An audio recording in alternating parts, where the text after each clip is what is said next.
Bonjour tout le monde, j'espère que vous allez bien en ce magnifique mardi 11 novembre, jour férié. Bon, je suis toujours accompagné de notre cher Isaac parce que on va vous passer encore une fois l'Europe au crible épisode 2. Et pour Oui, toi, épisode 2. mon cher Isaac, c'est bonsoir, comment vas-tu? Eh bah, ça va très bien. Voilà, N- voilà. Parce Nickel. qu'on en parlera lors du crunch time de demain. Mais les patrons, j'ai vraiment bien aimé ce que j'ai vu Ah bah ça, dimanche. Enfin, tout à l'heure, du coup, pour vous. exactement. Nous, on se dit bonsoir car nous sommes lundi soir, mais c'est pour ça que je vous ai dit bonjour car vous êtes mardi midi ou plus tard dans la journée, bien évidemment, en fonction de l'heure où vous le De regardez. toute façon, c'est férié. On C'est prend notre temps. ça. Bon appétit, bon goûter. Je ne sais pas avec quel repas vous allez le regarder, mais en tout cas, profitez bien. Aujourd'hui, on va le timer. L'objectif, c'est qu'on ne fasse pas 1h20 comme la dernière fois, mais un Mais peu une moins. heure. Voilà, exactement. Et pour ça, on a eu quand même de belles journées de championnat. Je pense que là, il va être important qu'on repasse. Est-ce que Isaac, t'es prêt à me faire le récap des scores? Et pour démarrer, on se retrouve dans le nord un peu de l'Europe, à côté de nous, nos chers voisins allemands. On démarre en Bundesliga. Vous avez donc le classement qui s'affiche. Et mon cher Isaac, je vais te laisser me faire le petit récap des scores de toute cette 10e journée de championnat d'Allemagne. Et bah, déjà, on va commencer par le premier match. Werder Bremen-Wolfsburg. Victoire de 1 du Werder Bremen. Pour les matchs de 15h30, le match, on va parler du match nul entre l'Union Berlin et le Bayern München de 2. Ensuite, la petite fessée d'Offenheim à Leipzig 3-1. Le match nul entre Hambourg et Dortmund 1-1. Le score de tennis infligé par Leverkusen 6-0 à Heidenheim, qui est vraiment dans une position vraiment assez inquiétante. Le top spiel entre Mönchengladbach Bah, et Cologne 3-1. Et dimanche, enfin hier, on a eu trois matchs assez serrés, hein. Le 2-1 exactement. entre Fribourg et San Pauli. Stuttgart face à Augsbourg 3-2. Et un pas si. Ah si, je vais quand même dire en Lyon 1-0 entre Francfort et Mayence. Exactement. Et comme tu l'as si bien dit, nous, on va revenir sur 5 matchs qui sont assez marquants et qui surtout sont très importants pour le haut du tableau que vous voyez sur le côté de votre écran, à côté d'Isaac justement. Yes. Euh, on va démarrer par, alors ce ne sera pas la chute, mais le coup d'arrêt du leader qui était plus qu'invaincu, qui était invincible, mais qui a pour la première fois un petit peu perdu pied. On va parler du Bayern Munich qui a concédé le match nul à Berlin contre une très belle équipe de l'Union Berlin. Voilà, sa série de victoires prend fin, grâce notamment aussi pour éviter la défaite à une égalisation à la dernière minute d'Harry Kane pour arracher justement le 2 partout. On parlera très rapidement aussi, mais Luis Diaz a été auteur d'un but magnifique. On se demande encore comment il arrive à mettre le ballon au fond. C'est Et dingue, puis, ce but est dingue. et puis voilà. Moi, je te propose de commencer par les différents petits points tactiques qu'on a un petit peu à traiter. Moi, j'en ai un petit peu J'en ai trois. beaucoup sur ce match pour le Moi, coup. j'en ai trois petits en tout cas. Donc, si tu veux commencer, je te laisse démarrer. Eh bah, je dirais que l'Union a joué libéré, misant sur des transitions rapides et sur le jeu aérien dans la surface, ou par exemple Doeki a profité d'occasions proches du but. Le Bayern qui a eu toujours l'habitude sur ce début de saison à dominer le ballon, a dû adapter son attaque justement, en jouant plus direct et en s'appuyant sur la puissance athlétique de Kane et la vitesse de Diaz pour casser les lignes. Le fait que le Bayern ait été puni deux fois par des erreurs individuelles, dont une de Neuer, Mhm. montre que la pression d'un calendrier chargé pèse parfois sur la concentration. J'ai ressenti à Bayern un peu fatigué, je te le cache pas, après la démonstration au Oui, Parc des Princes. je peux l'entendre. Moi, j'ai noté que le Bayern, malgré tout, était dominant, mais a été gravement mis en danger. Et c'est, comme tu l'as dit, signe d'une vulnérabilité inhabituelle qu'on notera du côté de Munich. tu l'as très bien dit, hein, on peut justement remettre en cause cette vulnérabilité grâce à ce calendrier qui est très chargé et qui du coup peut causer des fatigues. Moi, j'ai envie de dire que l'Union Berlin a surtout su prendre les devants par 2 fois via Doeki, comme on l'a dit. Très gros match de sa part. Ouais, Je reviendrai sur les incroyable. joueurs, sur les 2 joueurs que moi j'ai souhaité citer. Et en fait, j'ai aussi envie de dire, alors là, je vais extrapoler un peu pour parler juste du résultat. Faudra aussi parler du fait que moi, ce que j'ai noté, c'est que le Bayern, malgré ce faux pas, bah, personne n'en a réellement profité derrière. Mais ça, on y reviendra quand on parlera un peu de la finalité de la Bundesliga, de tout ce qu'on a eu sur cette journée. Mais voilà, moi, c'est ce que j'ai noté. C'est un Bayern, comme tu l'as dit, fatigué, mis en danger d'une manière très inhabituelle et surtout une Union Berlin qui, à la maison, a su jouer sans complexe face au leader. Et on Hmm. va le voir, dans cette journée de championnat, la plupart des équipes qui ont joué contre le leader de leur championnat respectif ont quand même produit de sacrés matchs. On y reviendra sur les autres Ah, championnats, ok, oui. mais il y a de belles choses face aux leaders qui ont été proposées. Et la preuve en est, l'Union Berlin a même failli provoquer la première défaite du Bayern, mais c'était sans compter sur un Harry Kane, encore une fois Et décisif. encore une fois. Et moi, justement, ce que je veux te dire, c'est que les 2 joueurs que j'ai cités, c'est Harry Kane avec son égalisation dans les dernières minutes, et forcément, parler du match de Doeki, qui, en plus d'avoir été bon devant et d'être auteur d'un doublé, a quand même été très solide derrière, malgré les 2 buts Oui, du hein. Bayern. Ah, mais c'est clair, hein, c'est clair, malheureux. Et puis même pour aller plus loin sur Doeki, je dirais que on a vu pour la première fois un Bayern qui n'est pas imperméable, Mhm, notamment avec le jeu de tête de l'Union, c'est ça. mais surtout une gestion des temps faibles. Alors que on s'attendait pas à ça, surtout après la perf de la seconde mi-temps de terroristes qu'ils ont C'est posé face ça. au PSG, ils étaient à 10 contre 11. Tu te Bien dis, sûr. on voit le match, tu te dis, bon, ça compliqué, la fatigue, mais le Bayern devrait gérer. Eh ben C'est non, ça. ils ont été quand même sacrément perturbés. Et c'est pour ça que je tiens à saluer le gros match de l'Union, hein. Bien Franchement, sûr. Et surtout, beaucoup de respect, hein. c'est que c'est un match qui vient marquer une stat de fou, c'est que c'est la fin de la série de 16 victoires, toutes compétitions confondues, du Bayern Eh, c'est Munich. vrai. Hmm. Moi, Et oui, j'ai 2 phrases pour terminer.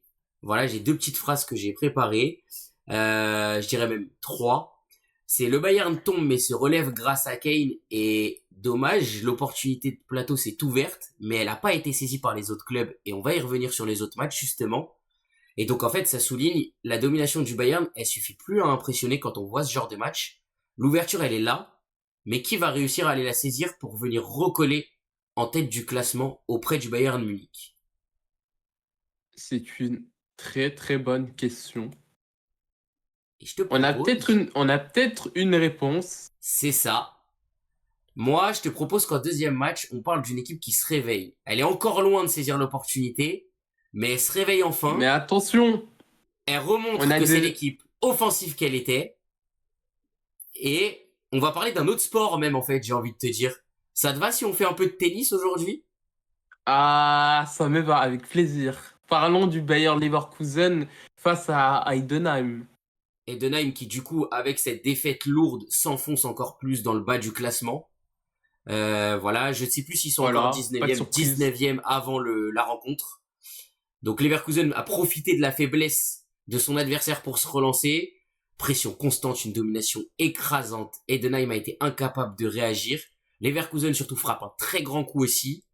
Moi, je te propose d'exploiter surtout l'angle de la possession, qui n'a pas été une possession stérile, mais 74% pour les Leverkusen. En fait, pour moi, ce match-là, ça démontre une domination sans partage. Quand Leverkusen est dans cet état, et que t'es au fond du classement, et que tu les affrontes, bah, tu vois pas le jour. Bon courage, hein, parce que Leverkusen a montré son football de circulation rapide, hein, avec des milieux techniques et des ailiers percutants. Par exemple, ils ont souvent profité hein, d'un duel en 1v1, côté d'un remplacement défensif où on voit les défenseurs monter très haut, faire ce qu'on appelle, comme ce qu'on dit du côté de Roberto De Zerbi, on rame. J'ai plus le nom exact, mais pardon, je suis un peu fatigué, mais ça a T'inquiète, ouvert des pas de brèches clairement. souci.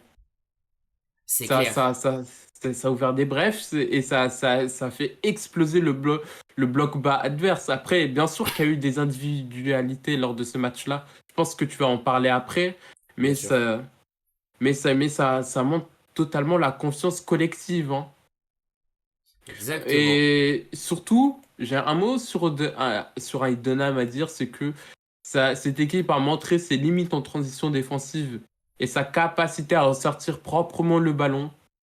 Il y a trop eu de pertes de balles, hein, côté Aidenham Ah, mais c'est clair. pour espérer pardon, quelque chose.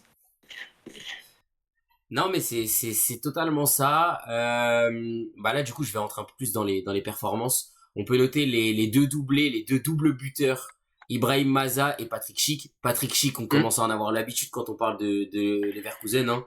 Leur numéro 9, c'est lui qui est présent. Et moi, je vais surtout souligner, pour moi, la plus grosse performance de ce match, c'est la performance de Poku en 45 minutes, auteur d'un but et d'une passe décisive. Voilà. Alors, on peut parler de la faiblesse de l'effectif d'en face, mais Poku, il a su vraiment prendre tout ce qu'il avait à saisir sur les 45 minutes qu'il a joué. Et moi, je voulais vraiment souligner sa perf, parce que encore une fois, les Verkusen, ils sont capables de venir nous sortir de nouveaux joueurs. Il en fait partie. Ce match peut vraiment lui permettre de se révéler au fur et à mesure de la saison. Et moi, je voulais voilà souligner les deux doubles buteurs qui, voilà, deux buts, hein, c'est pas rien dans un match de football. C'est pas rien. Mais je voulais aussi souligner la très belle performance de Poku, un but, une passe décisive. Voilà, je sais pas si toi de ton côté, il y a quelques joueurs que dont tu Exactement, aimerais parler. pareil, c'est Poku qui a pris ses minutes, ses opportunités, qui nous a sorti un superbe match. C'est magnifique. C'est ça, et donc moi je vais conclure un petit peu, hein, tu le sais, j'ai préparé quelques petites phrases de fin. Leverkusen dit réveil à tous ceux qui pensaient que le Bayern allait s'envoler seul. Bon, forcément dans leur match c'est 6 buts et silence radio du côté d'Heidenheim. Leverkusen confirme qu'ils sont encore présents malgré le début de saison compliqué. Ils ne reviennent, on va dire, qu'à 8 points, ils sont encore loin, mais ils montrent que si le Bayern continue de tituber, ils vont revenir très vite dans la course. Donc le Bayern ne doit plus faire de faux pas aussi gros que celui-là s'ils ne veulent pas voir des équipes comme les Leverkusen ou d'autres encore derrière revenir trop rapidement sur eux. Eh bah oui, parce que derrière Leverkusen, et même, je dirais, le Bayern n'a plus le droit de faire de faux pas, mais Leipzig aussi, hein, c'est compliqué, hein. On va en parler dans Exactement. quelques secondes, hein, parce que Hoffenheim, qui est derrière eux au classement sixième, qui est sur une quatrième victoire d'affilée, en ayant battu 3-1 le Reisenbach Leipzig, C'est ça. ça donne quand même des signes, hein. Est-ce que c'est un simple accident? Ou ça montre encore une fois des faiblesses côté Comme tu Red l'as dit, Bull. ils mettent fin à une série un petit peu d'invincibilité de Leipzig. Hein. Leipzig a semblé perdre du rythme, je trouve. Ils ne sont plus dans le même rythme sur lequel ils Et oui, étaient. Offenheim en a vraiment profité sur ce match. Ça montre que entre tous les clubs du haut, il y a un étau qui se resserre et que on va en parler, mais le moindre match commence à compter.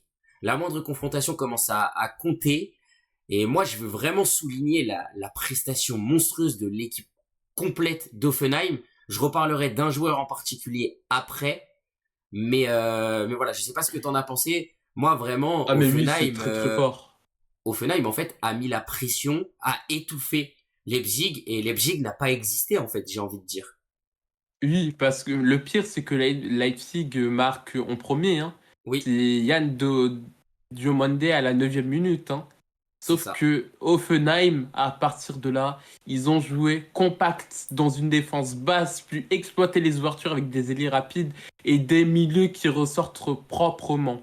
C'était magnifique, hein.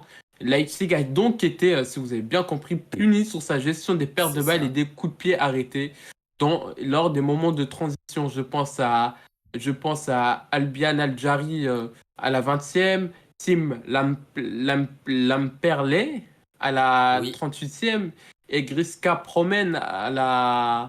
J'ai plus, je crois que c'est en Quat- seconde mi-temps. 80, non, un peu plus tôt, je crois, dans le match. Je sais plus, mais en tout cas, c'est lui qui marque bien le troisième but, hein. C'est ça. Ils ont su inverser le cours du match avec du pressing ciblé dans dans les zones médianes, des courses dans la profondeur et une finition clinique. Exactement. Et comme tu l'as si bien dit, tu as parlé d'un joueur en particulier que je voulais citer. J'aurais pu citer Lamperlé, un numéro 9 qui marque, forcément, c'est toujours à noter, quand même, hein, puisque ça prouve que Hum. tes buteurs sont capables d'être efficaces. Mais moi, je me souviens de la performance d'Albian Hajdari. Ce monsieur, auteur d'un but, a livré une performance défensive extrêmement solide.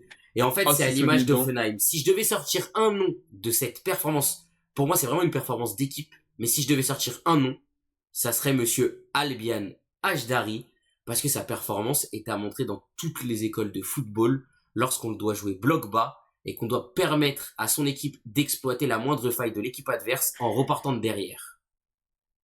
Alors, Adjari, c'est le genre de boug vraiment qui fait un pressing avec sa meuf. Quand il marche dans la main dans la rue, tu vois, il y a un boug qui lâche un regard, il va pas le lâcher. Il va lui dire, toi, viens là. Tu vois, c'est totalement ça, Adjari. Non, c'est un gros match défensif qu'il nous a fait et c'est pas la première fois cette saison Ah qu'il non, nous lâche des perfs aussi aboutis, hein. c'est ça. Et moi, j'ai envie de te dire que Leipzig a perdu le fil, mais qu'Offenheim en a Oui. profité pour le saisir. Et on le voit dans cette Bundesliga, le statu quo, il dure jamais. Offenheim en profite et revient à seulement 3 points de Leipzig deuxième. Le top 6 se resserre, notamment aussi avec le faux pas du Bayern. Offenheim reste quand même tout de même à 9 points du leader, mais n'est plus qu'à 3 points du dauphin. Exactement, exactement, hein. Et puis, attends, il nous manque quoi comme équipe? Alors il nous On manque va le faux parler, pas, il nous manque le faux pas du il faut pas troisième. du... et oui, justement, j'allais en parler parce que Leipzig est 22e, le Bayern avec son faux pas est 21e, et on va en parler justement face à Hambourg. Tu veux dire Dortmund 21 points avec son faux pas. Hum, 21 points. Oui, ah oui, 21 points, excusez-moi. Oui, parce que tu as dit, Ce non, qui... tu as dit 22e et 21e. C'est Leipzig Wow, deuxième avec 22 points et oui, Dortmund point, avec son faux pas 21 points. 21 points. Et je pense pour avoir vu le match quand même.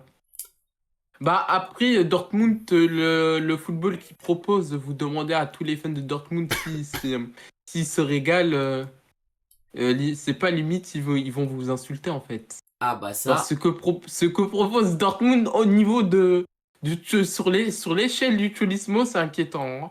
Et bah, pourtant, il semblait quand même en contrôle, hein. bah c'est ça, il jouait. Carnet, Choukou, Menka qui donne l'avantage à la 64e sur une grosse action. Malgré une grosse domination et un nombre d'occasions de rater, ils n'ont pas su tuer le match, tout simplement. 97e, Ransford Yeboah égalise de la tête pour Hambourg, sanction, point C'est ça, précieux, et ça met fin à leur série négative. exactement. Et surtout, c'est ce que je voulais dire, Dortmund tenait le match en main, surtout pour revenir et mettre la pression sur le Bayern Munich, quand on sait l'histoire entre Dortmund et le Bayern, quand il y a des luttes pour le titre. C'était un bon moment de profiter du faux pas, mais malheureusement, ils ne l'ont pas saisi. Un manque de concentration en toute fin de match qui coûte très très cher. Alors Mm. malgré tout, mention honorable à Chukwuemeka, hein, voilà, buteur pour Dortmund, qui a été à la hauteur, lui, de son côté, qui a fait le job. Mais malheureusement, l'équipe entière n'a pas su lui rendre l'appareil et lui permettre d'être l'unique buteur de cette rencontre. Et comme tu l'as dit, il faut aussi souligner la performance de Ransford Yeboah Königsdorfer, qui est le buteur de Mm. l'égalisation à la 97e. Dortmund reste à distance du sommet, mais on sent que le moindre faux pas peut coûter très cher. Mm. Ça peut coûter extrêmement cher. Et je pense que Dortmund, comme un certain club du sud de la France, bon, c'est pas le cas ce week-end, mais ils vont devoir s'entraîner à l'entraînement, hein. Parce que Bien la sûr. finition, oh, c'est Et, dur, hein. et justement, j'ai envie de te dire, Dortmund voulait grimper, avait commencé son ascension avec le but de Chukwuemeka, mais a glissé sur la dernière marche. Et quand tu lâches un match comme ça contre Hambourg, tu te rends compte que le top 4, il est pas totalement assuré, surtout quand tu vois qu'il y a des clubs comme Leverkusen et Hoffenheim qui reviennent très fort derrière et qui a également un dernier club dont on va parler. Stuttgart qui met la pression, qui met une très Exactement. forte pression dans un match vraiment rempli d'émotions. Ah bah, C'est pour ça qu'on se pose le samedi après-midi devant les multiplex Bundesliga. C'est pour des matchs comme exactement. ça. Augsbourg a mené 2 fois, but de Fabian Reider très rapidement. Puis un autre avantage et semblait tenir le résultat. Mais Stuttgart est venu à chaque fois. Denis Undav a inscrit un doublé décisif dans le but de la victoire. Et Stuttgart, ça pose 3-2 après une rencontre plein de rebondissements. Un penalty accordé, puis transformé. Et une fois de marche, 2 matchs où Stuttgart a montré surtout sa force collective pour renverser la situation. Osbourg a fait payer son agressivité en première période, hein, en profitant d'espace C'est laissé. ça. Stuttgart a ensuite répondu en augmentant la pression, jouant plus haut, les pertes de balles adverses et transformer les chances. La gestion des changements a été payante pour Stuttgart aussi, hein. Hmm. Mais je pense que je vais te laisser parler de Denis Undav, hein. Franchement, opportunisme, lecture Ah des bah, trajectoires et sang-froid dans les zones de vérité.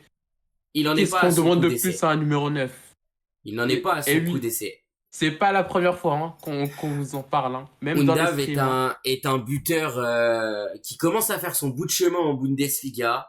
Moi, je veux aussi souligner la maturité de Stuttgart de cette équipe. Une remontée, une capacité Yes. à réagir. Et comme on en parlait déjà la semaine dernière, c'est une victoire qui renforce de plus en plus leur statut de prétendant à l'Europe, au top 4. Voilà, victoire, comme tu l'as dit, à l'agressivité, au mental. Et tout ça se marque par la performance d'Undav qui a su marquer à 2 moments importants, égaliser et permettre à Stuttgart de remporter ce match. Stuttgart n'est plus le petit poussé. Au contraire, ça commence à Et pousser oui. très fort dans la zone haute du tableau. Et ça commence à se voir, comme on le disait. Ça fait plusieurs saisons que ça se voit. Ça commence à se voir, pardon.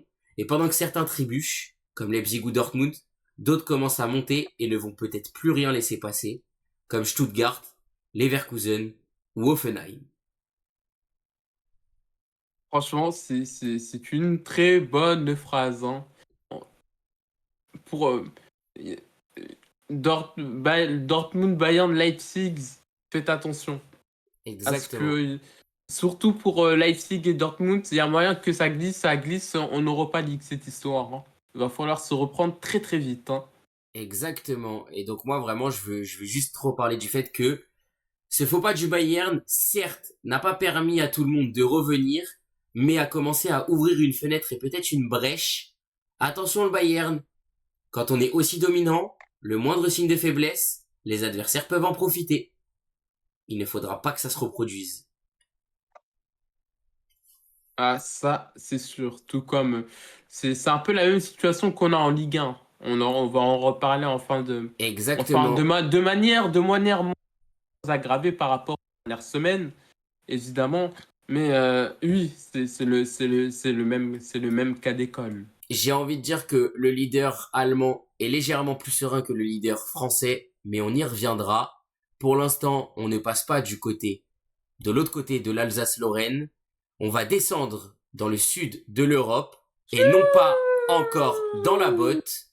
Méchés, comme dirait Amine et Mister V, les mangeurs de paella. On va aller du côté de mes racines, un maillot que je porte aujourd'hui pour le club basque. On part en Espagne et on va démarrer par un sacré match parce qu'on va démarrer par le match de l'Atlético Madrid. Mais avant ça, je te propose de nous faire, comme avec la Bundesliga, le récap des scores.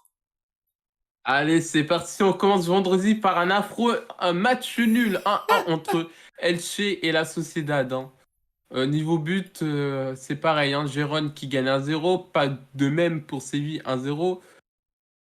On arrive au spectacle avec la victoire de l'Atlético Madrid 3-1 face à Levante, l'Espagnol Barcelone qui s'incline 2-0 face à Villarreal, et le clou du spectacle, je rigole, ça a été affreux, hein. Ça a été affreux dimanche, hein. Un- enfin, une victoire qui va faire plaisir à Mathias, c'est le 1-0 de Bilbao face à Oviedo. Vallecano et le Real Madrid font match nul. Mallorca et Retafe Retafe, le handball, c'est bien beau, mais il faut marquer des buts quand même. C'est ce qu'a Exactement. fait Mallorca. Victoire 1-0.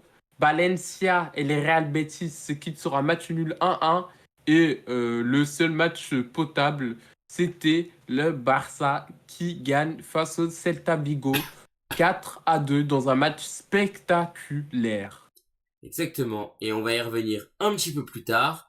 Mais je te propose qu'on reparle de l'Atlético, qui vient d'enchaîner une quatrième victoire consécutive. L'Atlético s'impose à domicile face à Levante 3-1. Antoine Griezmann entre en jeu et nous marque 2 buts, dont un but express juste après son entrée. Moi, j'ai envie de te souligner des points. L'Atlético, ça reste solide, même face à une équipe qui va lutter. C'est-à-dire qu'ils sont capables aujourd'hui de contrer les équipes qui jouent comme eux. Et ça, je trouve ça très fort de leur part. C'est Griezmann fantastique. sort du banc, fait basculer le match. Bon signe pour Simeone de se dire qu'il peut se permettre de mettre Griezmann en super sub.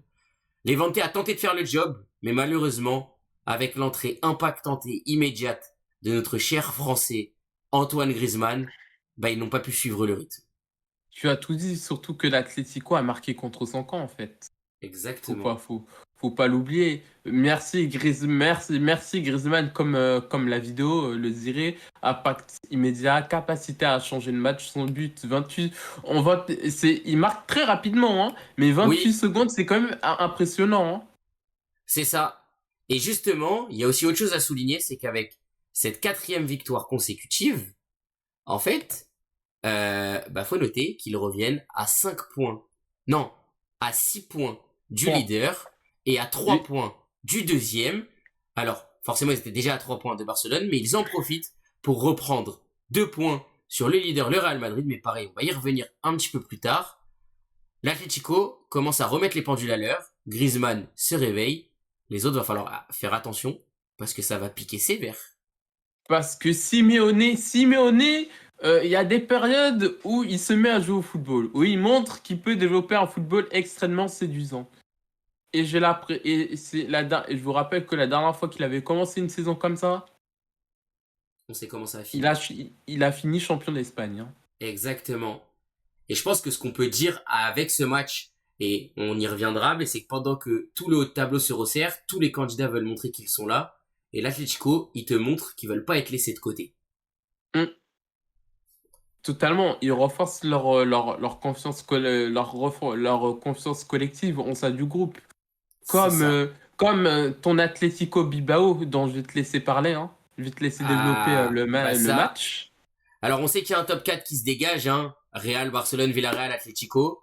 Il y a un faux pas du cinquième, le Betis, qui fait match nul contre Valence. Et Hum, l'Espagnol Barcelone a justement perdu contre Villarreal, ce qui permet à une équipe comme Bilbao, voilà, de se réveiller après 2 défaites consécutives. Ils aiment bien gagner juste avant les trêves internationales. Merci Nico Williams, qui n'avait pas joué C'est contre bon pour le Newcastle. moral. C'est ça. Nico Williams n'avait pas joué pour blessure à l'aine. Il avait d'ailleurs raté le début de saison pour cette même blessure. Il était revenu, avait eu du mal à performer, mis de côté contre Newcastle dû à cette blessure, revient et marque à la 25e minute. J'ai envie de souligner, c'est qu'après un bon creux de forme, Bilbao repart avec une victoire serrée. Elle fait du bien au moral, le mental était présent, l'équipe a su garder le score. Ça reste bon signe pour la suite quand on voit ce qu'on a été capable de faire avant. Je dirais même, l'Atlético nous a rappelé qu'ils peuvent faire le jeu sans ballon et être cliniques. Et ça, c'est extrêmement Exactement. important. Exactement. L'Athletic est très fort pour ça. Nico Williams, la jeunesse relance tout, j'ai envie de dire. Mais je vais aussi Hum, souligner l'excellent match d'Emeric Laporte, derrière, qui est revenu à la maison cette saison. C'est pour moi une très bonne recrue, qui parfois a eu du mal à se mettre dedans, mais en tout cas, il faut noter que ce week-end, il a sorti un très gros match. Bilbao remonte provisoirement à la 7e place. C'est un très gros regain de forme, en tout cas, très gros regain, compliqué de le dire, mais c'est un regain qui est notable. Faut pas l'oublier. J'ai envie de dire que Bilbao a su ranger ses soucis au placard. Un but, 3 points, un message clair. On revient dans la course à l'Europe. Tandis que certains vacillent devant, comme je l'ai dit, l'Espagnol Barcelone, le Betis Séville, d'autres se relancent. C'est ça qu'il faut surtout noter avec ce match. Et oui. Et oui, et oui, et même même un peu plus haut dans le classement, il y a eu des faux pas. Hein. Je pense qu'on va parler du match entre les Real Madrid et le Vallecano avec Exactement. un affreux 0-0, hein. on va être cash. Rayo a posé le bus. Totalement. Mais je tiens à saluer quand même le match incroyable du gardien Augusto Batalla C'est ce que j'allais qui a dire. effectué plusieurs arrêts déterminants.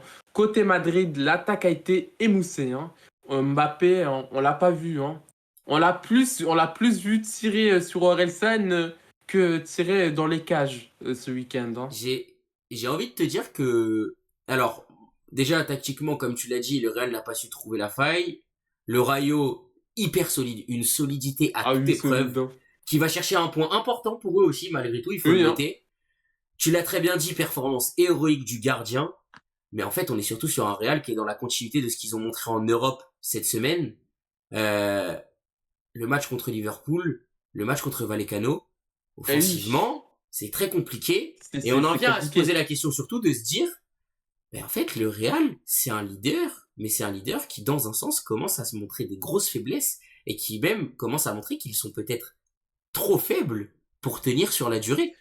Bah, c'est les mêmes faiblesses dont on parle depuis que ça soit depuis l'arrivée de Xabi. Pour moi, pour moi, le milieu de terrain doit être densifié à mon avis. Oui, j'en suis Bah, parce que totalement oui, d'accord. c'est bien beau d'avoir des stars, des Bellingham, etc., des Tchouaméni, mais t'es le Real Madrid, tu peux pas te permettre d'avoir ça me rappelle un peu l'époque des Galactiques. Alors Malgré oui, tout, malgré tout, faudra mais souligner la perte d'Arda mais Güler. Mais t'as offensivement, quand même si Mbappé n'a pas été là, même si le milieu n'a pas toujours répondu présent, t'as toujours tes jeunes qui font le taf. C'est ça. Oh, pardon, je viens de lire une info, mais je la garderai pour plus tard. En tout cas, ce match-là, bah, le Real ouvre la porte à ses poursuivants. Le Real a trébuché. Le danger derrière commence à sourire, comme on dit. On a une image du Joker qui pourrait apparaître derrière le Real. Ce Joker s'appelle Le Barcelone. FC Barcelone. Le sommet pour le Real Madrid est très fragile. Comme, exactement comme en Allemagne, le leader montre des signes de fatigue et de vulnérabilité. Le bon moment pour les autres de venir s'engouffrer dans la faille. Et c'est parfait pour passer au FC Barcelone qui s'impose à Dans un Vigo. match spectaculaire du FC Barcelona face au Celta Vigo. On va parler directement du triplé de Lewandowski, hein. Penalty à la Exactement. 10e minute, avant de marquer et de compléter le hat-trick à la 73e. Lamine Yamal a aussi marqué pour le Barça juste avant la mi-temps pour donner un avantage solide. Malgré cela, Igo Aspas et le Celta avaient montré du Oh là là. répondant en égalisant deux fois, notamment par Borja Iglesias, mais n'a pas su résister à la force offensive barcelonaise. Le plus drôle dans tout ça, c'est que le Barça finit à 10 après l'attentat de Frenkie de Jong en fin de Oui, match, même si la victoire était bien assurée. Donc, pour résumer, le Barça a une performance offensive très convaincante. Lewandowski, Yamal, merci beaucoup. Tactiquement, on a retrouvé la fluidité qu'on avait l'année dernière. La gestion du match a été bonne, hein, même après l'expulsion. oui, Le seul problème, c'est toujours la défense, hein. Voilà. c'est Je ça. ne sais pas ce que t'en penses. Malgré cela, le Celta a eu du mérite à revenir deux fois face à un adversaire de la taille, de cette taille-là. Montre qu'il y a de la combativité. Malgré leur seconde période qui a été moins bonne, hein, le Bien manque sûr. d'endurance, la profondeur d'effectifs, etc. Ça reste quand même un club de milieu de tableau, au début d'autres tableaux. Il faudra travailler sur la constance et la capacité à tenir sur l'ensemble du match pour éviter de céder tout simplement. C'est ça. Comme tu l'as dit, match très animé avec beaucoup de buts. Barcelone offensivement a lâché les chevaux. Malheureusement, on voit qu'il y a encore de grosses faiblesses défensives. Face à un Vigo, ça suffit. Face à d'autres, ça ne suffira pas. On l'avait notamment vu contre le Real. Si l'attaque n'est pas là, avec cette défense, tu perds des matchs. Ils reviennent malgré tout à 3 points du leader. La course au titre est relancée. Barcelone commence à foncer droit vers la Casablanca, mais la route est encore longue et sinueuse. Le Real Madrid bute. Barcelone commence à puer la confiance. Le suspense est totalement relancé. Et j'ai même envie de dire qu'il y a une troisième équipe, et quatrième quand on a parlé de l'Atlético tout à l'heure, il y a une quatrième équipe qui s'est rajouté à cette course et qui vient également mettre la pression. Villarreal s'est imposé contre l'Espagnol Barcelone et revient à 5 points du leader, profite également de ce faux pas. Et oui, l'Espagnol même je vais te laisser plutôt développer du côté Villarreal parce que côté Espagnol-Barcelone, ça, on montre que offensivement c'est très très compliqué, hein. Malgré un super début de saison, hein, les 2 défaites de suite font extrêmement mal, hein, C'est côté, ça. côté espagnol, hein. Il me semble qu'ils avaient perdu, ils avaient fait une contre-performance face au Deportivo la Oui, semaine dernière, et que là tu enchaînes, certes face à une très belle équipe de Villarreal, de ce bon vieux Marcelino, c'est ça. mais attention, ça pousse Exactement. derrière. On l'a vu, Bilbao revient par rapport à l'Espagnol. Attention du côté du deuxième club de Barcelone. Par contre, du côté de Villarreal, tout est ouvert. Troisième victoire consécutive. Villarreal monte en régime, devient un élément sérieux dans ce début de course au titre. L'Espagnol, une très belle prise en main de ce match, hein, qui est assez régulier Hmm. cette saison. Mais face à un Villarreal motivé comme ça, c'est pas suffisant. Et puis l'éternel Gérard Moreno ouvre le score pour Villarreal, met son équipe sur le bon chemin. 3 victoires d'affilée à la suite de ce match pour Villarreal. Le momentum est très très fort. Villarreal ne demande pas la permission, il fonce. Les autres, attention, regardez dans vos rétroviseurs, parce qu'un club outsider qui commence à s'installer parmi les grands, on l'a vu, ça peut faire des champions surprises. Ah, et, et oui, c'est totalement clair. On va en parler de champion surprise dans 2 autres championnats, hein. Mais je pense qu'on va faire le petit point du coup en Liga, le point classement, avec le Real Madrid premier, mais un premier fragile, hein, à 31 points. Le Barça qui revient à 26 points après quelques contre-performances, une série noire en octobre. Villarreal qui est troisième avec 26 points, c'est extrêmement serré. L'Atlético de Madrid avec 25 points. Il y a quand même un petit écart C'est entre ça, le quatrième et le cinquième, le Betis, qui n'est pas régulier aussi, hein. Ça peut c'est être ça. défaite, plus nul, plus victoire, plus défaite, plus nul. L'Espagnol Barcelone qui perd le frein à main. Et Bilbao qui se réveille. Exactement. Un gros top qui se resserre dans le haut de ce classement. C'est beau à voir. Et en parlant de gros top qui se resserre, on va remonter, on va traverser la France, on va traverser la Manche, on va partir en Angleterre. Je vais vous afficher le classement. Classement qui s'est resserré, classement qui a beaucoup bougé. Mais Juste avant. juste avant, petit point promo. Pensez déjà à vous abonner, à liker la vidéo, à partager. C'est notre nouveau format, c'est votre format football. On sait que vous êtes beaucoup à bien aimer le football et à surtout suivre le Allez, football le comme foot. sport. Donc, pensez à liker, pensez à partager. Et en même temps, on vous rappelle que depuis vendredi soir, 18h30, L'interview.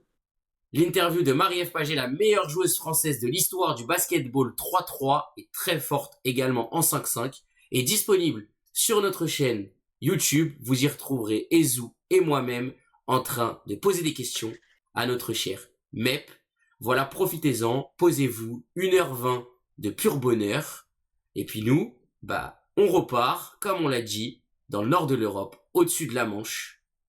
On part du côté du pays qu'on appelle pour certains le pays du rugby, mais également le pays du football, puisqu'on a un sacré championnat qui se déroule, et je te propose de nous faire le récap des scores.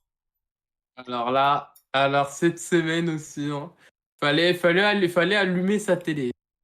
Parce que on commence par le samedi midi avec un Tottenham Hotspur Manchester United, une fin de match héroïque du United qui permet un match nul 2-2, bien surpayé, des regrets pour Tottenham. Ensuite, le multiplex, hein, notamment avec West Ham qui gagne 3-2 face à Burnley. L'Everton FC de ce bon vieux Iliman Ndiaye qui Ah, continue sa route en gagnant 2-0. Le big match de ce samedi entre Sunderland FC et Arsenal. Match nul 2-2. Super résultat pour Sunderland. Petit coup d'arrêt pour Arsenal Il y a quand même de la marge. Le C'est ça. 3-0 pour Chelsea qui revient. Et puis hier, on a eu une correction d'Aston Villa hein, face à Bournemouth qui n'est plus sur le podium. Un match nul entre Crystal Palace et Brighton. Victoire surprenante de Brentford face à Newcastle.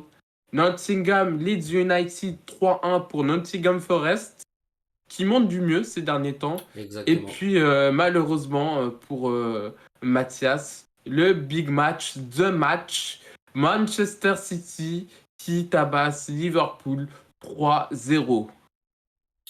Exactement. On va déjà aller parler du leader qui, comme dans tous les championnats qu'on a vus pour l'instant, commet un nouveau faux pas. Voilà. Un premier faux pas, pardon, Encore. pour Arsenal. Ça fait beaucoup là, non? Arsenal leader s'est fait accrocher par Sunderland à la dernière minute. Un but de Brian Brobé. On en parlait, Brian Brobé revit à Sunderland chez le promu. Arsenal pensait prendre une 5e victoire d'affilée après avoir été mené 1-0 à mener 2-1. Mais lâche le match dans les arrêts de jeu. Un peu comme Dortmund, on a envie de dire. Le manque de concentration peut te tuer. Sunderland a montré du caractère, a profité d'un moment de flottement côté Gunners. Et avant de te laisser la main sur ce que toi, tu penses de ce match, j'ai envie directement d'entamer avec les joueurs que j'ai kiffés. On va Vas-y. parler de Saka côté Arsenal, forcément, quelle Ouais, performance bien de évidemment. Saka. Mais C'est bon vu Bukayo très fort. il y a un trio. On va forcément parler de Brian Brobé, hein, qui revit du côté de Sunderland avec son but égalisateur à la dernière minute. Voilà, merci pour les travaux, merci pour le match nul. Sunderland est très heureux de ce résultat. Mais comment ne pas parler du duo défensif de ce début de saison? Ballard, Mukiele, messieurs, dames, leur début de saison est à noter partout. Et moi, forcément, je suis heureux puisque j'ai les deux dans ma team MPG. Voilà, il fallait que je le Ah calme. bah oui. C'est également pour ça que je voulais en parler. Mais ces messieurs nous sortent des matchs défensifs et offensifs. Puisqu'aujourd'hui, si je me trompe pas, c'est... Enfin, je dis aujourd'hui, mais ce week-end, c'est Mukiele qui offre l'ouverture du score à Ballard. Enfin, voilà. Je Exactement. voulais Oui. vraiment parler de ce duo qui marque la première ligue Et tu as par ses raison. qualités défensives et offensives. La semaine dernière, on avait parlé de Com en première ligue, en Serie A, dont on va en parler juste après. Enfin, pas de Com spécialement. Mais en Angleterre aussi, il y a un nouveau club qui fait son nom et c'est BA Sunderland. Défensivement, autant qu'offensivement, le football prôné par Régis Lebris est tout simplement délicieux. Exactement. Et puis pour revenir sur le match, quel résultat, quoi. Genre le promu qui tient en tête le leader potentiel, futur champion, ce n'est pas encore fait, mais Loin de là. potentiellement, loin de là, mais ils se contentent pas de subir. Ils vont provoquer, ils vont presser, ils vont mettre des clims, ils vont marquer tard. Ce sont des signaux positifs. Le but de Ballard prouve qu'ils peuvent créer le danger et capitaliser sur des erreurs adverses. Le but de Brobey en fin de match est une c'est juste la mentalité et d'opportunisme. C'est génial. Le match nul est mérité dans le sens, personnellement, où pour moi, ils ont répondu présent face à un prétendant au titre. Ça peut donner beaucoup de confiance pour cette suite de saison. Pour Arsenal, comme tu l'as dit tout à l'heure, Matt, c'est frustrant. En tant que leader, ils avaient la main sur le match, mais ils ont décidé de laisser les 2 points à domicile. Le fait de voir leur invisibilité défensive s'arrêter, c'est le premier but concédé en 811 minutes. Ça souligne que la perfection n'existe pas encore. Mais tout n'est pas à jeter côté Gunners. On a le but de Leandro Trossard qui est très intéressant, mais la finition et la gestion des instants finaux qui peuvent poser question. Le relâchement après le 2-1 est clairement et quand on connaît le coach d'Arsenal, je pense que ça a dû jaser dans les vestiaires hein, à la Oh fin du oui. match. Hein. Parce que être surpris sur un long ballon pour le premier but, par exemple, qui montre que l'équipe peut être vulnérable face à des positions bien exploitées, et en termes de mentalité, c'est un manque de respect pour Sunderland quand même. Hein. Ah bah c'est clair. Tu t'abordes pas un match face à un quatrième qui est en plus promu, donc qui a envie de prouver, tu peux pas te permettre de faire des grosses erreurs comme ça. Ah ça non. Comme on l'a dit, hein, Arsenal croyait dérouler, sauf que Sunderland a dit pas ce soir et a arraché le match nul à la toute dernière seconde. Sunderland s'inspire de la saison de Nottingham Forest l'année dernière et compte bien faire mieux que leurs chers amis de Forest. Hum, c'est vrai. Je suis totalement d'accord avec toi. On va passer à un match déprimant, oui et non pour moi. Un match attendu, un résultat pas Le surprenant. Gouma. Manchester City-Liverpool. Manchester City a surclassé Liverpool avec des buts d'Erling Haaland, Nico Gonzalez et Jérémy Doku. City a su museler Liverpool. On a vu un Liverpool très prometteur dans le jeu contre le Real Madrid, mais on le sait, le Real est faible en ce moment. Le Real a des grosses lacunes. Lacunes que n'a pas Manchester City. Même si Manchester City, comme on l'avait prôné, a peut-être une trop grande dépendance à Erling Haaland. La dépendance à Erling Haaland n'a pas eu lieu ce week-end. City a su museler Liverpool. Il prouve qu'il se relance dans la course au titre. Liverpool a semblé marquer le pas malgré 2 bons résultats contre Villa la semaine dernière et le Real Madrid en Ligue des Champions. Jérémy Doku, tout simplement l'homme de ce match. Une performance extraordinaire. Son association avec Foden et Cherki. C'était R9, hein. C'était R9 du coup. Hein. Wow. Exactement. Son association avec Foden et Cherki derrière Haaland semble fonctionner à merveille. La Haaland dépendance commence à diminuer. City remonte à la 2e place, vient mettre la pression à Arsenal. City a mis le turbo. Liverpool s'est fait happer. Dans la course au titre, on ne rigole plus. Et oui, maîtrise tactique, efficacité offensive et solidité défensive. C'est un club en mission. Voilà, on a parlé de Doku, mais Gonzalez aussi. Hein. Ça montre que le collectif répond présent et que la pression ne se repose pas uniquement sur une seule star. Défensivement, l'équipe a très bien géré, hein. Surtout défensivement. Hein. Les relais, la récupération, l'organisation est hein. Au contraire de Liverpool où je ne sais pas si tu es d'accord avec moi, Matt, mais j'ai vu il y avait une très grosse passivité, quoi. Oui, mais c'est pas nouveau. C'est depuis le C'est début de pas saison. nouveau. C'est depuis le début de saison où on dit une équipe malade. Voilà, j'ai utilisé ce terme. C'est une équipe qui est malade, Liverpool, tactiquement, physiquement et mentalement. Ils ont semblé absents, quoi. Mentalement, ils sont pas aidés sur le match. Alors ça, c'est un coup de gueule que j'ai envie de passer sur Oui, l'entièreté des championnats je te le laisse personnellement et de l'Europe. en Alors première ligue. la défaite est totalement méritée. Moi, je m'attendais pas forcément à mieux. J'espérais juste qu'on propose un peu plus de jeu. Mais bon, City a su utiliser ses armes de telle manière à nous contrer parfaitement. Maintenant, il est clair que le match à un partout n'aurait peut-être pas été le même. La défaite aurait sûrement été là, mais peut-être pas de cette Ouais, manière. Un ça but aurait été une défaite refusé, plutôt frustrante. c'est ça. Ou un match nul. Un but refusé de cette manière-là, désolé, mais les arbitres, depuis le début de saison, en Ligue 1, en Serie A, en Liga, en Première Ligue, en Bundesliga, en Ligue des Champions, en Ligue Europa, en Conference League, messieurs, on vous aime, messieurs les arbitres. On a du mal et parfois on est obligé de se dire qu'il ne faut pas qu'on vous critique, vous êtes des humains. Mais alors, qu'est-ce que vous faites des erreurs depuis le début de saison et partout? Franchement, Robertson, action de jeu. Alors, on a vu Liverpool déposer, je sais pas si c'est une plainte ou un recours, en tout cas, stipulant que par rapport à l'article 11, je crois, qui correspond justement à cette règle du hors-jeu sur les actions de but, euh, il paraîtrait que d'après Liverpool, Robertson ne remplisse pas du tout les critères permettant de refuser le but. On verra bien ce que le recours donnera. Mais en tous les cas, voilà, c'est un but où je pense qu'on est tous d'accord pour dire que Robertson ne fait absolument pas action de jeu, n'empêche absolument pas Donnarumma, qui est d'ailleurs à l'ouest C'est clair. sur cette action. Oui. Voilà. Donc oui, ça peut être un peu frustrant, et c'est clair que ça aide pas mentalement, mais comme on l'a dit, enfin, ça aurait peut-être rien changé au vu de la manière dont City a surclassé Liverpool. Yes. En parlant de mentalité et de fighting spirit, je te propose de revenir 30 heures en arrière. Tottenham Hotspurs versus Manchester United. Score final, comme je vous l'ai dit, 2-2. Alors, on va faire très rapidement, hein, parce que 32e minute, Mbomo qui marque pour Tottenham, non, pour United, d'un bon mouvement. Oui. Ensuite, on va venir à la 84e minute avec le but de Ugarte ou de Tel, je ne sais plus. Je crois que c'est plus en Mathis. tête. Je n'ai plus les buts en tête. Matistel est le deuxième buteur pour moi. Exactement. Et à la 96e, il me semble que c'est Mathias de Ligt qui marque sur un Mathis de second Ligt, poteau sur corner. exactement. Pour Tottenham, le décor était planté pour un bon résultat à domicile, hein.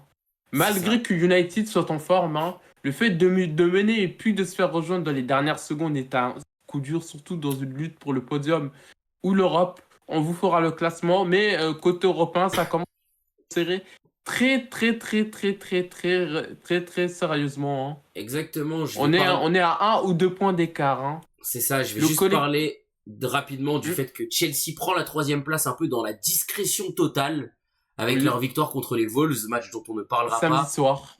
Voilà, les Wolves, bon dernier, sombre encore plus. Et Chelsea, eux, dans la Welcome to discrétion. Premiership. C'est ça.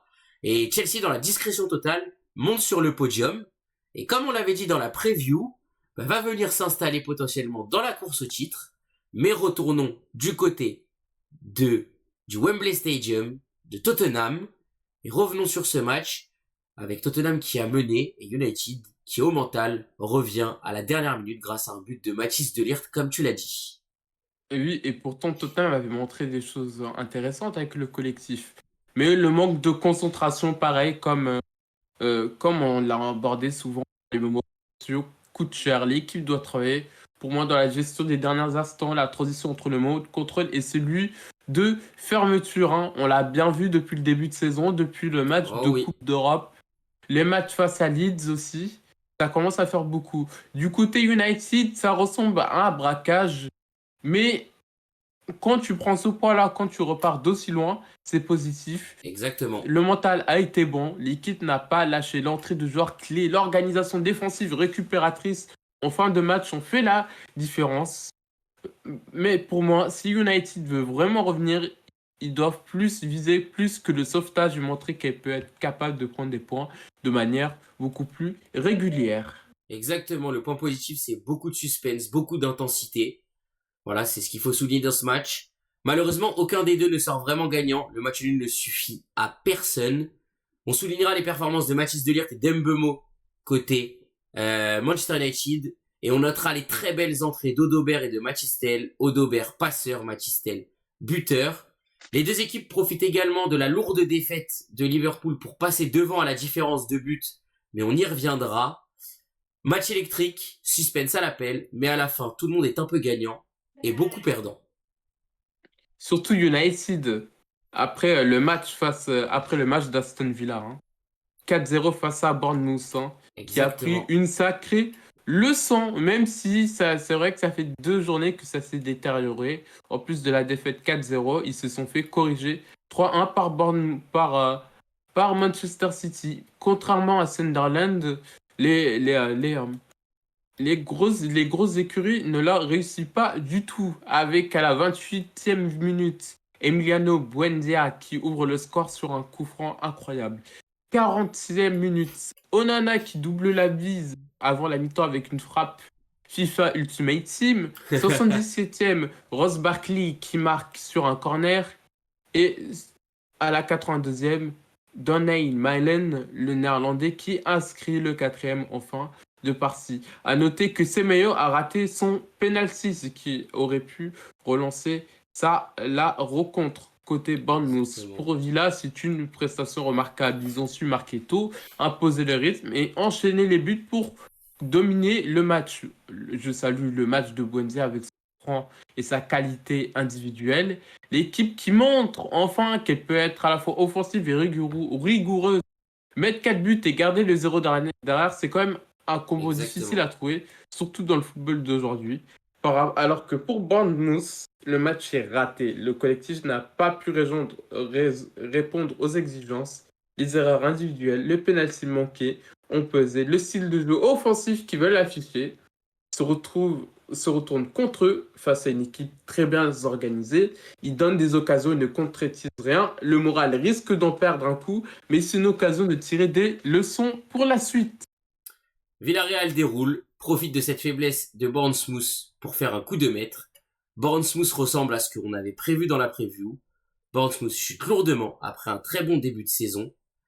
Villa revient dans la course. Bournemouth tombe à la 9e place à la différence de but. On notera le très bon match d'Emiliano Martinez dans la cage de Villa. L'excellent match de Buendia. Villa a allumé les néons. Bournemouth s'est arrêté au parking.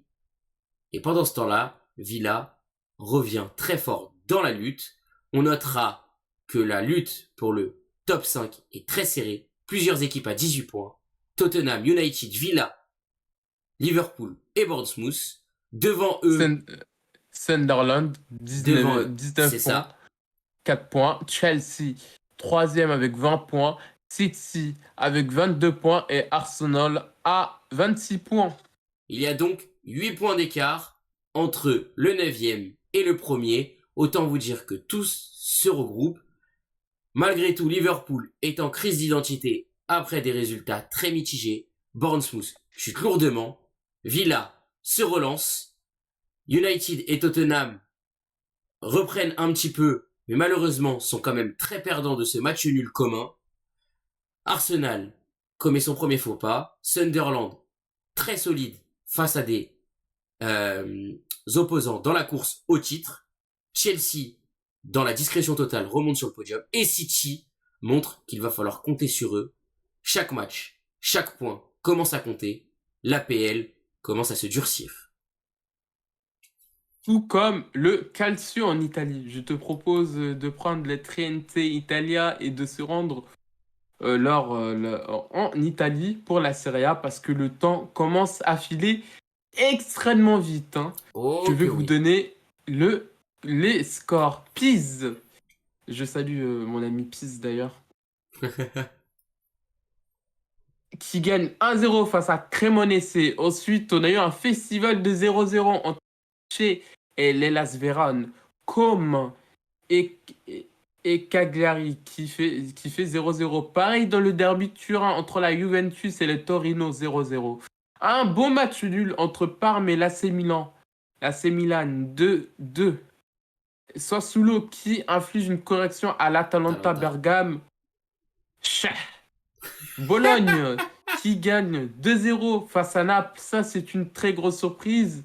Un extrêmement très beau match nul entre la Fiorentina et la Genoa. Ça arrange pas les affaires de la FIE, évidemment. L'AS Rome, que Federico Balzaretti a quitté pour l'Olympique de Marseille, a gagné 2-0. Et le dernier match, c'est l'Inter à Milan qui gagne face à la Lazio de Rome, Exactement. 2-0.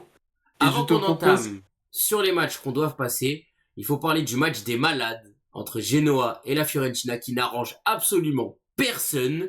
Match 2 buts partout, mais au final le résultat est catastrophique pour les deux équipes. Les deux équipes sont malades et restent malades. Personne n'a utilisé ce match pour guérir et c'est bien dommage, surtout pour nos amis de la Fio, que vous aviez prévu 7e dans la preview, car je me suis refait les previews récemment. Voilà, donc je tenais à le souligner. En tous les cas, il faut noter, match des malades. Personne ne comprend, Personne ne comprend le crash industriel de la FIO. Vraiment, on est extrêmement déçus. Je pense qu'on va en reparler avec Paulin. Oh oui. Mais... Ukraine 2014, tu t'es trompé. Le mec, il a pas trouvé les bons pronoms. Aïe. Par contre, pour l'Inter Milan, l'AS Rome, Milan et Naples, je pense qu'on est bon sur le top 5. Et on va commencer par le dernier match de cette dernière journée à Milan. L'Inter qui recevait la Lazio. Très tôt dans le match, 3e minute, Lautaro Martinez qui a ouvert le score avec une belle finition à l'intérieur de la surface. Ensuite, à la 62e minute, Ange-Johan Boni qui a doublé la mise suite à un magnifique centre. Vous allez me dire habituel quand je vais vous dire le nom.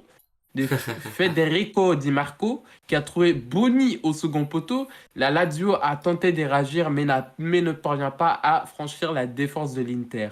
Le match se termine à 2-0 du coup. Et l'Inter remonte en tête. en première position. Très bon match de l'Inter, hein, avec un but dès la troisième. Ça donne chance et ça permet de dicter le tempo. Le plan tactique, vous le connaissez, hein. Pressing haut, occupation des zones, utilisation efficace des ailes. Di Marco, Dumfries, comme d'habitude. Le fait de marquer tôt, ça montre aussi une maturité importante, hein. On parle d'une équipe qui, même s'il s'est fait humilier, est quand même allé en finale de Ligue des Champions. Exactement. Le but de Boni aussi qui marque aussi une profondeur d'effectif intéressante. Et défensivement, ils ont été solides. Peu de risques pris, 5 clean sheets, c'est toujours positif. Alors que pour la Lazio de Gendouzi, Oh le là, manque d'impact il y a eu un offensif est à petit bug noter, hein. micro. Ah, allô, allô? C'est bon. Le manque d'impact offensif est à noter. Malgré la qualité, ils n'ont pas su créer assez d'occasions franches. Le début de match a été mauvais, hein. Encaissé à la troisième minute, il est toujours difficile de rattraper ce genre de coup. Il y a des questions de cohésion aussi, de réponse collective face à un adversaire bien en place. La Lazio a paru manquer de solutions. Je ne sais pas ce que t'en penses, Mathias. Solide, sans excès, efficace, c'est l'Inter Milan que nous connaissons. Ça profite du faux pas du Napoli où on reviendra plus tard. Changement de leader. L'Inter repasse en mode prétendant sérieux au titre. L'Inter a mis les gants noirs et a décidé d'arracher la tête de la Lazio. Maintenant, c'est à eux d'imposer leur rythme et leur vitesse en tête du championnat. La Lazio, j'ai pas grand chose à dire dessus. Par contre, Lautaro Martinez, l'éternel buteur, encore lui, encore toi, Fumier. Et il Hmm, faudra aussi noter les 5 arrêts très importants de Jan Sommer, parce que sans lui, pas sûr que tu repartes avec le clean sheet. hmm. En tout cas, il n'y a pas que l'Inter Milan qui a profité euh, du faux pas de Milan et Et de oui, Naples. Il y a eu l'AS Roma qui s'est imposé 2-0 face à l'Udinese. c'est Le ça. premier but est marqué par Lorenzo Pellegrini à la 45e après un penalty obtenu suite à une main. Le second Exactement. vient de ce bon vieux Zeki Celic, Chelly. l'ex-Lillois, qui conclut une belle action collective dans la surface. Udinese a eu quelques opportunités, dont un tir sur la barre, mais n'a pas su concrétiser. La Roma manque place du championnat, une défense compacte pour Rome, une efficacité dans les moments clés, le penalty et l'action collective, c'est ce qui fait souvent la différence. Le fait que Celik marque et qu'il y ait une action bien construite montre que ce n'est pas uniquement des coups de qualité individuelle, mais un collectif qui prend forme. Le moral monte car la position de leader après ce est important pour la dynamique. Pour l'Udinese, ils ont montré de la volonté quand même, mais ça a manqué, je ne sais pas ce que tu en penses, de finition et d'agressivité dans les zones défensives.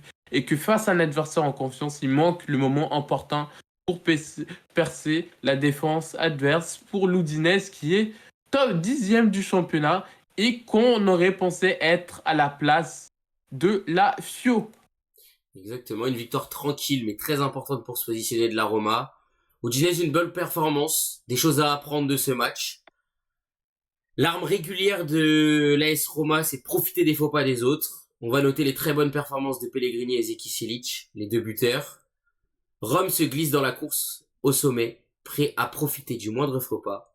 Comme on le dit, Rome ne fait pas de bruit, mais elle vient d'envoyer un message ce week-end. Je suis là, moi aussi. Et j'espère que la C Milan va entendre le message. J'espère que Paula a bien entendu le message parce que on va rentrer directement dans le vif du sujet entre Milan et Parma. Milan qui mène 2-0 et se fait rejoindre pour un nul 2-2 à l'extérieur face à Parme. Pourtant, comme je l'ai dit, c'est Alexis Salemakers qui marque à la 12e minute, ensuite à la 25e minute, et une faute de Salemakers, c'est penalty transformé par Leao et ça donne 2-0. Juste avant la pause, Adrien Bernabé réduit l'écart pour Parma avec une belle frappe. Puis en seconde période, Enrico Del Prato égalise pour Parme d'une tête. Et le match se termine à 2-2. Très bon début de match pourtant pour Milan, hein. 30 Oui, minutes, 2-0, agressivité, capacité offensive, tout est là. Par contre, la seconde moitié relève des lacunes, hein. C'est Relâchement, ça. manque de gestion du score permet à l'adversaire d'y croire. Le fait de prendre seulement un point alors que tu avais la possibilité de gagner et de profiter du faux pas de Naples est frustrant et pourrait coûter cher dans la course au titre. Bravo pour le mental pour Parma. De revenir de Exactement. 0-2 d'un gros club, ça montre du caractère. Cela dit, ils auraient pu viser un peu plus si l'équipe adverse avait encore plus relâché. Le point est précieux, mais la défense aura à s'améliorer pour maintenir ce genre de résultat et rester dans la première partie de tableau. Une occasion manquée de profiter complètement du passage à vide d'un concurrent dont on reparlera. Milan reste à proximité mais manque le coup d'accélérateur. On notera quand même la- le très bon et l'excellent début de saison de Selmakers. Léao qui répond quand même assez souvent présent.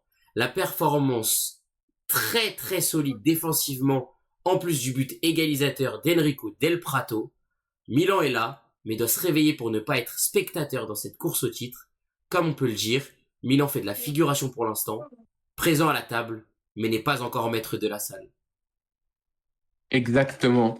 Tout comme le Napoli qui s'est fait battre à l'extérieur par Bologna 2-0 avec le premier but signé par l'ancien Toulousain, l'ancien Pichoun Tis Dalinga, peu après la mi-temps suite à un magnifique centre de Nicolo Cambiaso. Le second est une tête de John Lucumi, Lucimi même, Lutsumi, C'est ça. je n'ai plus la prononciation exacte, sur un coup franc, côté droit, Emile Homme à la remise, hein. Naples a très peu produit, hein. Un expected goals très faible, peu d'occasions et rate l'occasion de se rapprocher du sommet. Par contre, Bologne, qui est cinquième avec cette victoire et qui, Exactement. et qui va profiter d'un autre faux pas dont on parlera juste après, fait un très bon résultat, hein. Et tactiquement, ils ont été parfaits, hein. Ils ont réussi à neutraliser un adversaire plus fort, voire favori et marquer quand il faut. L'attaque a été aussi efficace du coup. Et ce résultat peut être un tournant pour la saison. Ils peuvent Bien se dire, évidemment. on en est capable. Napoli, hein, avec les absences et les blessés, c'est les problèmes d'efficacité qui continuent, hein. Peu d'occasions, aucun but marqué. Si, et bien évidemment, pour nous, ce sont les favoris à Game Time, mais si le Napoli vise le titre ou les places hautes, ce genre de défaite coûte extrêmement cher. Il va falloir se redresser extrêmement vite. Victoire de taille, s'imposer contre le leader, ça ouvre des portes.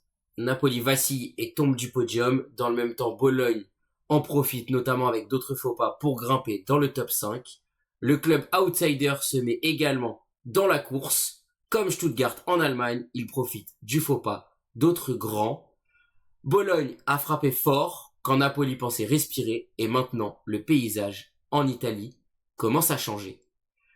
Il faut aussi noter la très belle performance de John Luchumi, un but, 8 duels gagnés sur 10, 80% de duels gagnés, dont tous les duels au sol gagnés et 60% de duels gagnés dans les airs. Comme on l'a dit, Bologne a reçu le leader, Bologne a tapé le leader, Bologne rentre dans le top 5, Bologne veut modifier le paysage italien. Exactement. Et Bologne a su profiter du faux pas dans le derby du Turin entre Juventus et le Torino, hein. Dans le derby della Mole face à Torino avec une longue série d'invincibilité, hein. C'est ça. Malheureusement, le match a été une purge, hein. On va Oh pas se le oui, cacher. La Juve qui a cherché à construire depuis le milieu, a s'imposé son jeu, mais a manqué de percussion et de justesse dans la zone de finition. Le Torino, de son côté, s'est réfugié intelligemment dans un combat, a embêté la Juve dans les bien sûr. transitions, à éviter les erreurs. Pour le Torino, c'est surtout ça, c'est surtout le point pour le Torino. Cette capacité à récupérer un point à l'extérieur face à un rival historique, c'est un signe de mentalité et de discipline. Pour la Juventus, la domination en possession est positive, mais insuffisante et sans efficacité. En même temps, ils doivent travailler leur finition, leur capacité à percer des blocs bien organisés, et que ce résultat accentue la pression et souligne que toutes les victoires ne sont pas acquises. Exactement. Et la Juve aurait pu enclencher sur une troisième victoire consécutive. Malheureusement, un match sans grande domination de sa part dans un derby important. La contre-performance leur coûte une place au classement. C'était une opportunité de profiter des faux pas de devant. Et malheureusement, c'est l'inverse. La Juve a décidé de mettre le frein au lieu de l'accélérateur. Mais attention, parce que le train du haut de tableau commence à partir sans elle. Et il ne va pas falloir rater le prochain arrêt. Eh oui, Matt. Avec l'Inter, l'AS Roma qui sont à 24 points chacun, le goal average est à l'Inter Milan. Exactement. Ensuite, 2 points d'écart, nous avons l'AC Milan et Naples avec 22 points. Ensuite, en cinquième position, avec 1 point d'écart, Bologne, suivi de la Juventus à 19 points. Et puis, ça se tient hein, jusqu'à très bas. Parce qu'il y a Comme, hein, malgré leur Oui. défaite, dans le Non, coup leur match 18 nul. points. Leur match nul à 18 points. C'est ça. Match nul, Com n'a pas su profiter malgré tout du faux pas non plus de la Juve et n'a pas su s'imposer contre Cagliari à la maison. On revient à des problèmes là d'efficacité sur ce match. Mais voilà. Et les mêmes problèmes qu'on a en France, justement. Exactement, Dans et notre c'est championnat de France. parfait. D'ailleurs, petite information, il y aura une réunion de l'arbitrage entre l'arbitrage et les clubs français le 1er décembre. Hein. Les dirigeants de clubs ont perdu confiance hein, suite aux critiques, tout simplement. Très Que bien. ce soit Longoria avec la corruption, que ce soit les mots forts de l'entraîneur du président de Lille aussi, qui n'a d'ailleurs pas été sanctionné, ce que je trouve étonnant. Il a eu des propos Mais plus on soutenus. va plus soutenu. Oh, On il va n'a pas dire crié à la corruption. après Longoria, je ne dis pas que après Longoria est allé trop fort avec Bien la évidemment. corruption. Mais donc les clubs se mettent enfin contre l'arbitrage. Hein. Il était temps. Hein. Il C'est était ça. temps. Mais ça serait bien que ça se fasse dans les autres championnats aussi. Mais ça, ce sera une autre histoire. Je te propose qu'on enchaîne et qu'on passe Parlons au football. résumé de cette journée de Ligue 1. Alors, le premier match que vous avez suivi lors de la Cross the Game avec Merlich et toi-même, match s'est soldé par une victoire du Pep Guardiola sénégalais à Bibey, son stade rennais, hein, qui continue sa mission commando, 1-0. Beaucoup de discipline, deux jeunes talents qui sont en train d'émerger. Samedi, l'OM qui s'est racheté de son match dégueulasse, mais vraiment Oh à oui. chier face à l'Atalanta Bergame. 3-0. Suivi du match pour le maintien entre le Havre et le FC Nantes, match nul. Et puis d'un RC Lens surprenant qui bat, ok, oui, Monaco a été réduit à 10 contre 11, mais on en reparlera juste après. 4-1. Ensuite, Lorient et Toulouse, c'est un beau match quand même. Hein. Ils se sont quittés sur un match nul, 1-1. Strasbourg qui fait un gros coup en battant le LOSC 2-0. Angers qui s'éloigne de la zone rouge hein, Mhm. et qui, si je ne dis pas de bêtises, oui, se rapproche de plus en plus de la première partie de Le tableau. tableau. Alors que Auxerre et leur direction catastrophique et bon dernier de Ligue 1, le FC Metz et son bâton magique qui bat l'OGC Nice 2-1 et le match spectaculaire entre le Paris Saint-Germain et Lyon qui l'ont emporté 3-2. Je te propose qu'on commence chronologiquement Et avec moi, le match entre le Paris FC et le Stade Rennais. exactement, le com français, on en revient toujours au même problème. Toujours pas d'efficacité, défait à la maison, 1-0 contre Rennes. Le Paris FC a dominé mais n'a pas su concrétiser ses actions, a touché le poteau, se heurte au gardien rennais. Rennes à l'inverse en profite, enchaîne avec une deuxième victoire d'affilée, ce qui relance fortement leur dynamique dans la course à l'Europe. Il faut souligner la renaissance d'Embolo, buteur dans cette soirée pour Rennes, Rongier passeur, et à noter la très belle entrée de Ludovic Blas. Mais Ludovic Blas avec Rennes, ça commence à devenir Il une s'est habitude. réveillé. Ça commence même à devenir une habitude, les bonnes rentrées. Voilà. Le Paris FC, malgré de bons coups, reste bloqué dans la concrétisation. Rennes, à l'inverse, remonte dans la course à l'Europe. J'ai envie de le dire, le Paris FC a le ballon, les occasions, mais pas le but. Pendant ce temps, c'est Rennes qui a décidé de mettre le coup de pied au fond dans la course à l'Europe. Et oui, c'est pour je vais pas te répéter, mais le staff et les joueurs seront être contents de ce genre de victoire qui redonne confiance. Même si tout n'a pas été maîtrisé et que ça reste un jeu assez hybride, il y a des marges de progression, notamment dans l'animation offensive et la prise du jeu. Mais comme lors des victoires face à l'OM, parce qu'on va en parler juste après de Marseille, Exactement. le mental et la capacité à gérer des matchs fermés apparaissent comme des bons signes pour la suite, pour pourquoi pas espérer une place européenne si ça continue, Et je te tout simplement. propose de passer à ton équipe qui a failli passer leader, qui n'était à un rien de passer leader de ce championnat, mais on y reviendra avec notamment le dernier match de cette journée de Ligue 1. L'Olympique de Marseille a tout simplement déroulé face à Brest et s'est Ils ont imposé fait 3 à ce 0. que n'avait à faire Angel Gomez sur un coup franc, aidé par sur un but Fortnite, on va pas se le cacher. Hein. L'erreur de Radoslav Madić est curieuse. Ensuite, bah, la défense brestoise, on va en parler parce que coup franc, le gardien qui touche le ballon, faute grossière sur la surface de réparation, c'est Greenwood qui convertit à la C'est 33e ça. et un Pierre-Emerick Aubameyang qui a gaspillé des occasions tout le match mais qui marque à la 82e pour sceller le score. Voilà, l'OM qui a pas été brillant, mais qui a su exploiter les erreurs de Brest. Hein. C'est C'était ça. le plus important.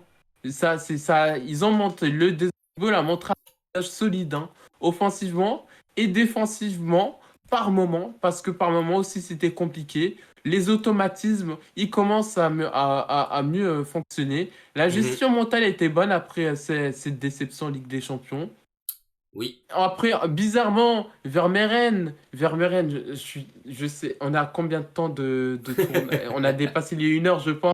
Mais Oui. Vermeeren, Roberto, bon, normalement, moi je l'ai toujours dit, j'ai toujours été choqué pourquoi Vermeeren a joué à la place. O'Reilly a pris la place de Vermeeren.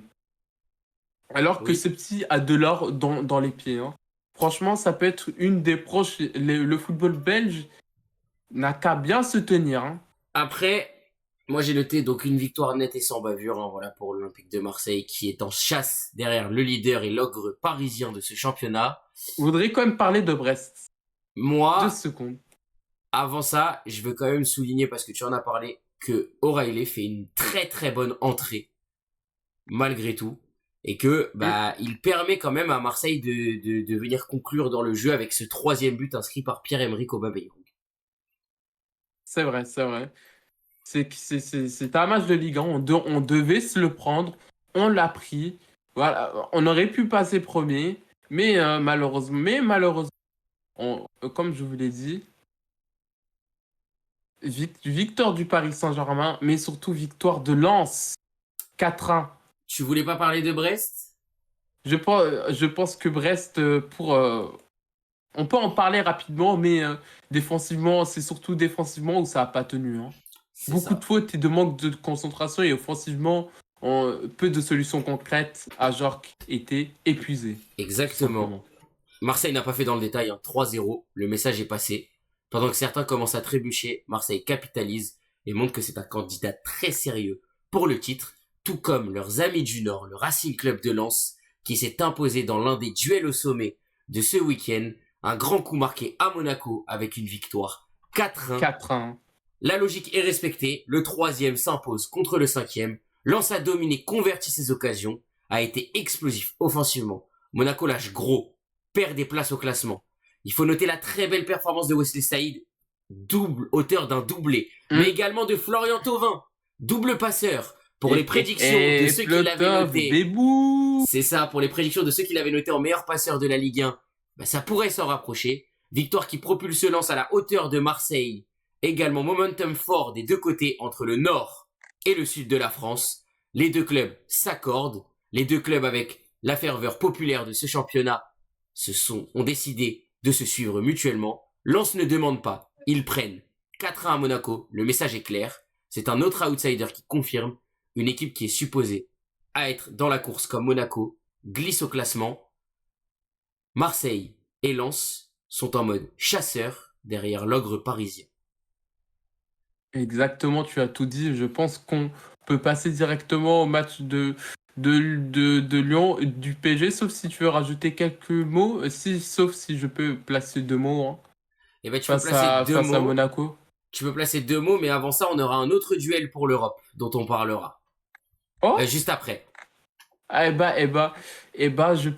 te laisserai parler. Si c'est le match auquel je pense, je préfère te laisser parler du Strasbourg-Lille, Exactement. honnêtement. Mais pour le coup, Monaco, c'est une déblaque à domicile pour un nouveau coach face à un concurrent direct. Ça fait tâche. Alors oui, il y a eu l'infériorité numérique.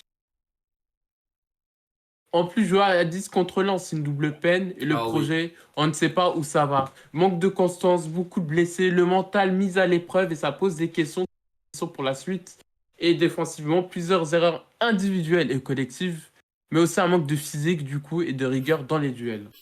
Et de rigueur et de duel, je pense que Strasbourg, on en a eu face à Lille, victoire 2-0. À toi, Mathias. exactement. Strasbourg bat Lille et grimpe à la 4e place, dépassant ainsi Lille et Monaco, qui chutent au classement et se retrouvent 5e et 6e.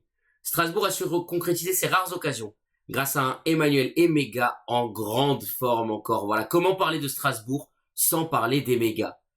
Ils ont su rester solides également. Lille a concédé du terrain et Lille va devoir réagir dans la suite de ce championnat s'ils ne veulent pas finir par se laisser distancer par les clubs de devant et notamment par leur ennemi du Nord, le Racing Club de Lens. Il faut donc noter la très grande performance d'Emmanuel Emega. On notera que la 4e place a changé de main. C'est une belle surprise, mais en même temps, comme on l'avait dit, Strasbourg doit s'imposer comme l'une des 3 grandes forces de ce championnat. Strasbourg n'attend plus, il monte, et Lille, bah ça, ils l'ont vu venir trop tard. La bataille pour l'Europe s'anime très clairement. De belles surprises en haut, avec notamment un Racing Club de Lens très costaud et un Strasbourg qui se réveille et commence à prendre la place qu'il devait prendre. Autant vous dire que cette lutte pour le titre va être magnifique. Et justement, je tiens à Juste préciser avant, le petit je voudrais rappel dire quelque chose. que Monaco ne finira pas sur le podium et le match contre Lens le démontre très bien.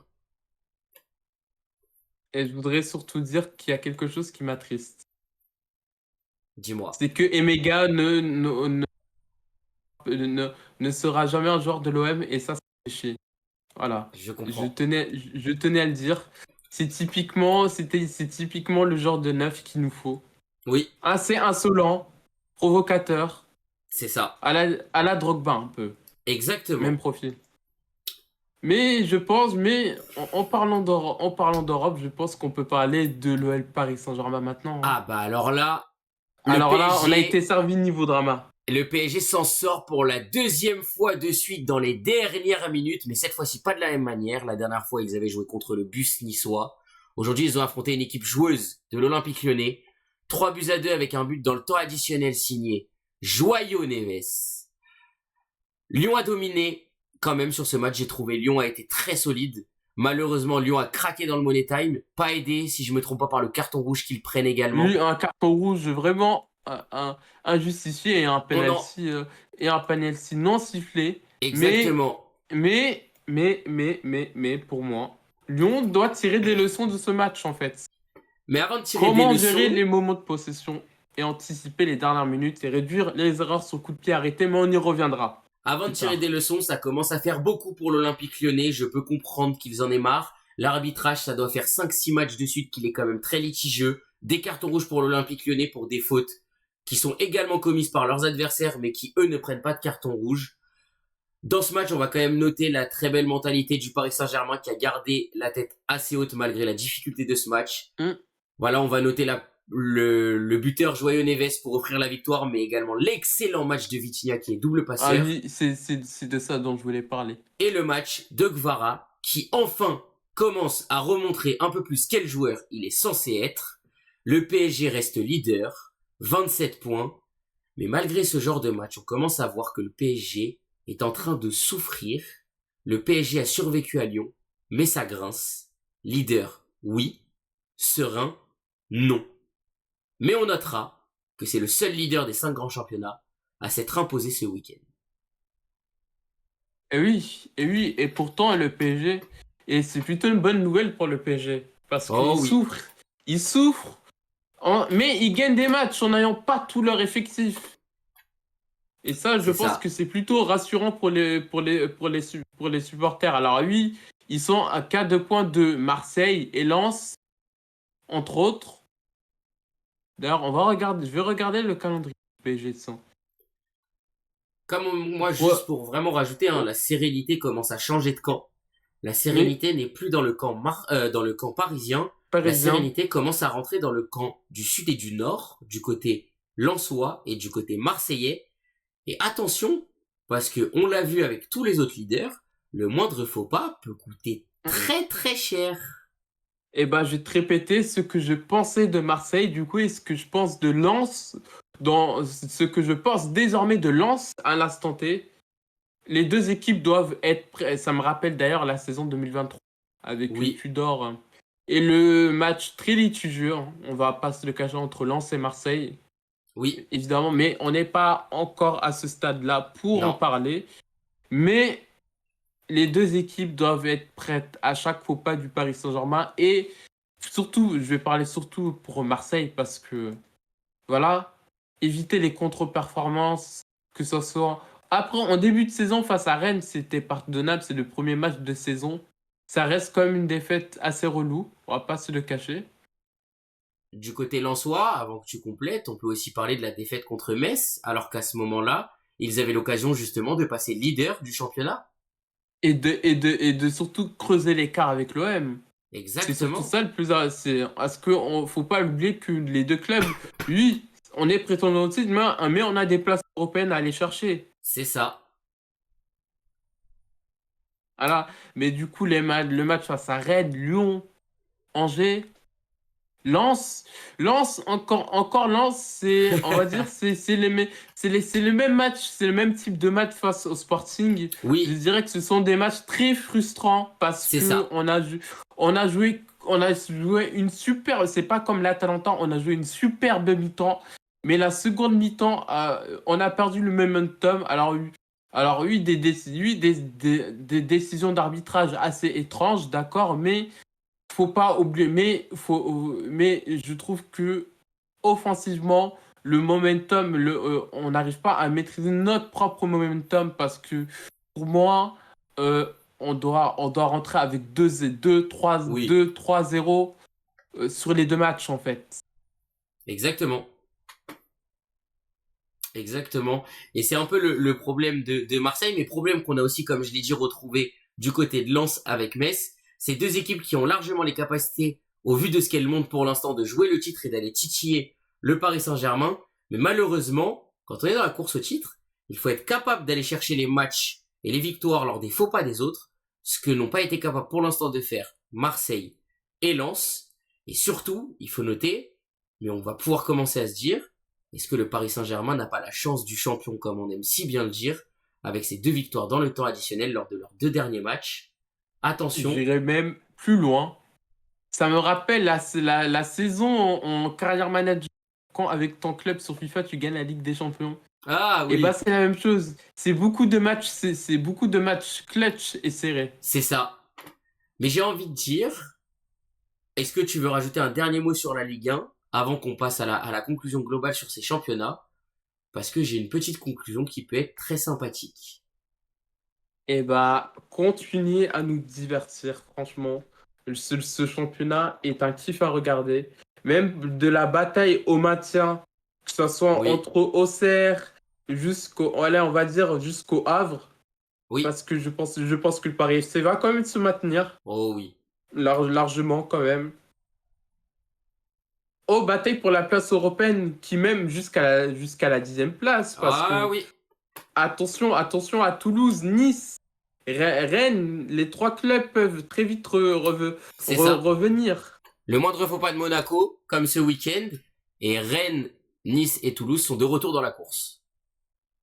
Et oui, ok, Lyon est septième du championnat, mais c'est un faux septième. Ça va très vite remonter. Là, ils affrontent qui après la trêve? Ils affrontent la Géocère, donc ça devrait le faire. C'est ça.